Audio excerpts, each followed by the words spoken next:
In the coordinating body in the country, HIV/AIDS coordinating body in the country, cannot do it alone, simply because HIV is so complex that one institution or person cannot, ensure that effectiveness in the response. And therefore, the role that AFRIAN is playing is being recognized and also appreciated by the institution. As the program took the form of an interactive session, participants were opportune to ask questions and share their opinions on HIV/AIDS. Babu Kanyang participated on behalf of the National Youth Parliament. So as young people participating in this event will help in reducing and also to advocate for the risks attached to it. I think it's also important that the young people of this country are aware of the consequences that are attached to this dangerous disease. Other speakers, including Abubakar Sisao of the National Youth Council, urged youths to abstain from immoral behaviors, while a senior public health officer, Fama Rafati, also dilated on the importance of reproductive health on adolescents and youths in particular. Psychologically, emotionally, intellectually and spiritually, we are changing from being a child to being an adult. And you remember when the first speaker said that it should be our responsibility to evaluate ourselves. Why do you have to evaluate yourself? Because you are going from one stage to another. So being an adolescent youth, you have a task hovering over you. That means evaluate yourself time and time again as you go through that stage of life, so that you guide yourself to be on the right track and not seeing yourself differently. I've seen farmers, I've seen young people who are in the sporting arena get infected and also die. So I've seen people who work for international organizations like Expatriate who have been working here and have also died of HIV. And this thing happens here in the Gambia. So this is telling us that HIV is real and it is here. But it's not all dark and gloom. There is a lot that we can do. Since youths constitute a significant percentage of the Gambia's population, targeting them in health issues such as HIV/AIDS is hence essential. Therefore, this HIV/AIDS symposium may help in curbing the spread of the disease. Reporting for Grts News, I am Fatou Janimbai. Well, before dead bodies are buried or examined, they are kept in a room which cannot just be any ordinary room. Given the sensitive issues surrounding corpses such as decomposition, a mortuary is required and Brikama Health Center is furnished with one. Modu Bajan has more. The Ex-People's Association has long harbored the idea of constructing a mortuary at the Brikama Health Center. This dream is now reality as the association recently handed over a newly built mortuary to the health center and the Brikama Area Council. As the largest and one of the busiest health posts in the region, being equipped with a mortuary for the upkeep and movement of corpses is a solid necessity for many in this rapidly growing settlement.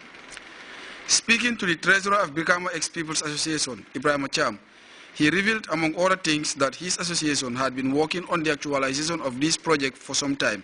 The Brikama Mortuary project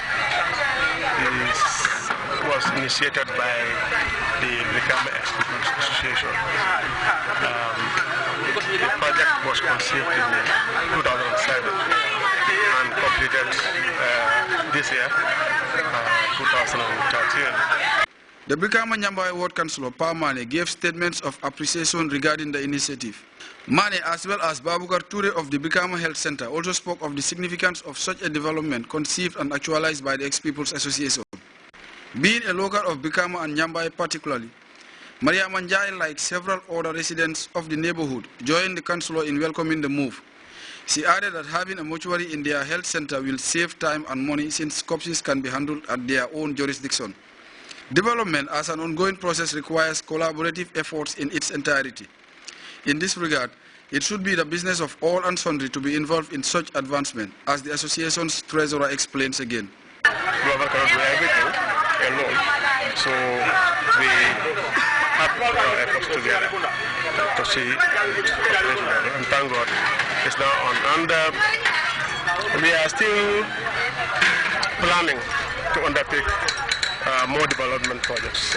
Alhaji Lamin Konjira, Nyambai Ward Chairman, stated that the actualization of this mortuary project from start to finish largely involved community cooperation.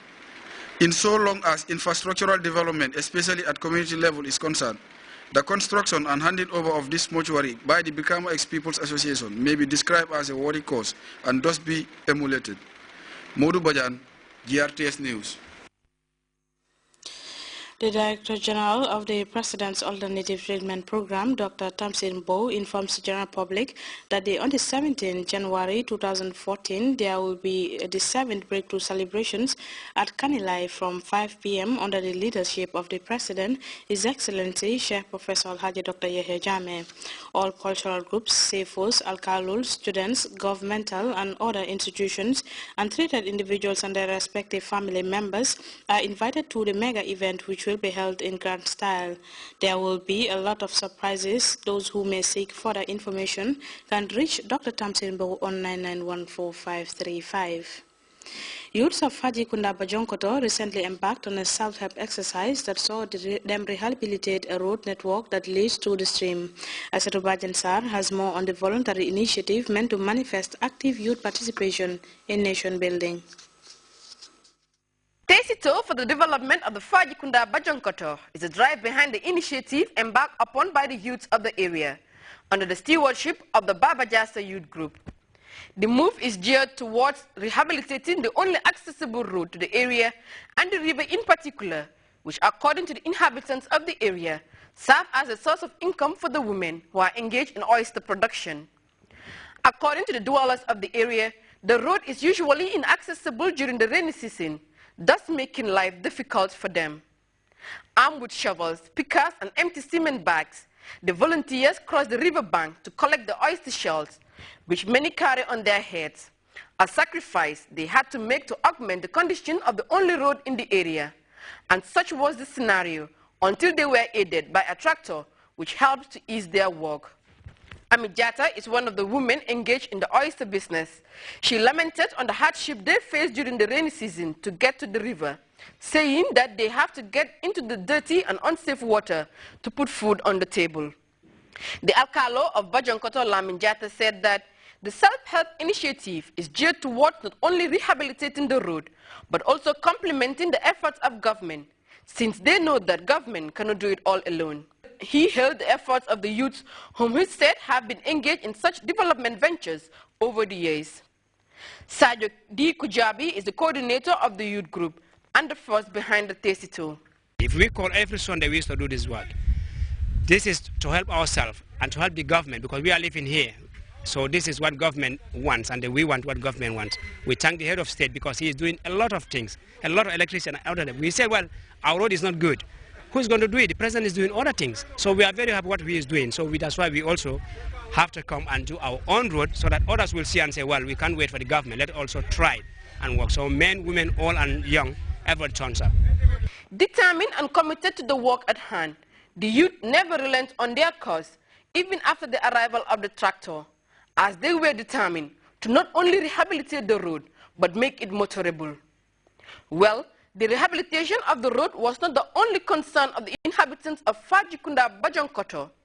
Amijata, Alkalo Laminjata and Sadio Kujabi all raised the issue of a lack of potable drinking water in the area, saying the area only depends on well water, which according to them is salty. Water is one of the main reasons, main problem that we have here. But even now, if you want to get this clean water, we have to travel very, very far.